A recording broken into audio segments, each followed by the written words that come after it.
My name is Brittany Brown Chamberlain. My website is Brittany Breaks Bread.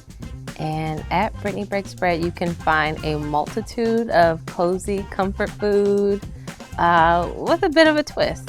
A prune is never taken away from a recipe for me. It's always added a fun component to it. It's always made the dish more flavorful, added a depth of flavor that you can find not many other places, you know?